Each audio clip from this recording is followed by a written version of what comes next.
O pai sabia do plano destrutivo de Israel, e sabia como aquele povo doutrinado por ele seriam responsáveis por inúmeros pecados e enganos espalhados pela terra.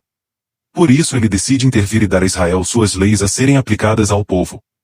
Por meio de 2 anjos, as 2 testemunhas, o pai entregaria a Israel 2 placas contendo os 10 mandamentos, a verdadeira lei do pai. Israel, sabendo disso, ordena a Moisés subir sozinho no monte, e lhe diz que se aproximaria dele numa nuvem espessa, para que o povo saiba que aquele Deus estava com Moisés.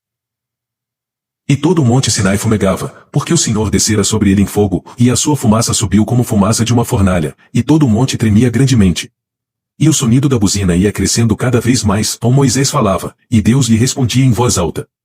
E, descendo o Senhor sobre o monte Sinai, sobre o cume do monte, chamou o Senhor a Moisés ao cume do monte, e Moisés subiu. E disse o Senhor a Moisés, desce, adverte ao povo que não traspasse o termo para ver o Senhor, para que muitos deles não pereçam. Israel primeiramente queria que o povo obedecesse cegamente a Moisés, seu servo, para então possuir seu corpo e assim transmitir as ordens diretamente a seu povo. Por isso que os judeus creem que Moisés conversava com Deus face a face, como sendo um grande profeta, mas o Messias diz claramente que ninguém ouviu a voz do Pai, nem mesmo seu parecer. Nós bem sabemos que Deus falou a Moisés, mas este não sabemos de onde é. E o Pai, que me enviou, ele mesmo testificou de mim. Vós nunca ouvistes a sua voz, nem vistes o seu parecer.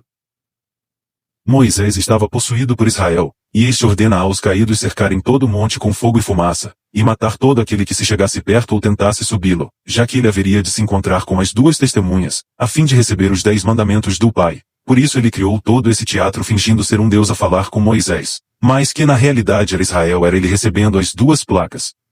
A própria Vulgata Antiga revela na passagem que Moisés possuía uma cornuta em sua cabeça, ou seja, chifres.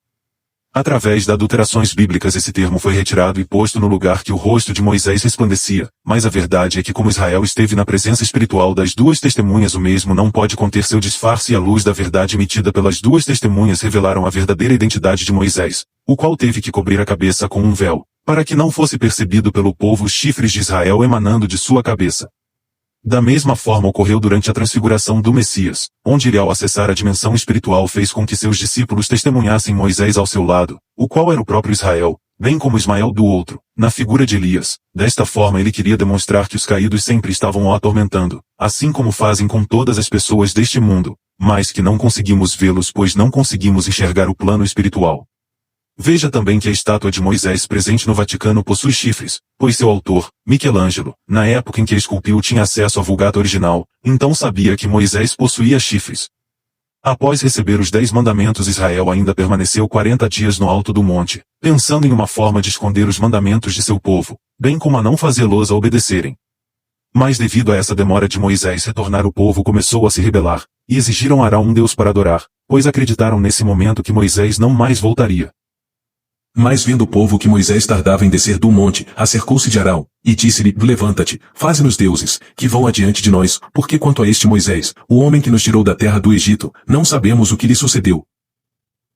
Arão então manda construir um bezerro de ouro e ordena ao povo adorá-lo, dizendo ser ele o Deus de Israel. Então todo o povo arrancou os pendentes de ouro, que estavam nas suas orelhas, e os trouxeram a Arão. E ele os tomou das suas mãos, e trabalhou o ouro com um buril, e fez dele um bezerro de fundição. Então disseram, este é teu Deus, ó Israel, que te tirou da terra do Egito. E Arão, vendo isto, edificou um altar diante dele, e apregoou Arão, e disse, amanhã será festa ao Senhor.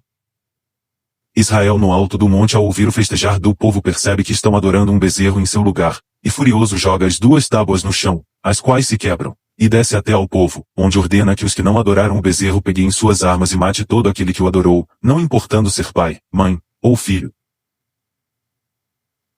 E disse-lhes, assim diz o Senhor Deus de Israel, cada um põe a sua espada sobre a sua coxa, e passai e tornai pelo arraial de porta em porta, e mate cada um a seu irmão, e cada um a seu amigo, e cada um a seu vizinho. E os filhos de Levi fizeram conforme a palavra de Moisés, e caíram do povo aquele dia uns 3.000 homens.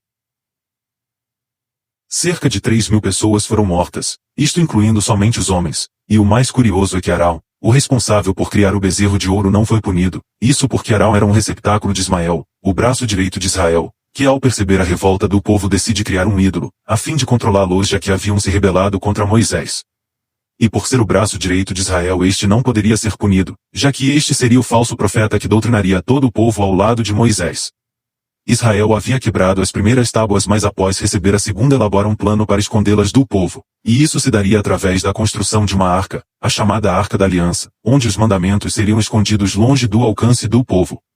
Os 10 mandamentos são a lei do Pai, baseada no amor ao próximo, e foram entregues a Israel como testemunho de suas obras, pois o Pai sabia que ele se colocaria como Deus nessa terra, e por meio de suas ordenanças de morte e pecado enganaria muitos. Por tal motivo ele entrega os 10 mandamentos, como forma de testificar suas obras, que ao violá-los saberíamos quem realmente é do Pai e quem não é.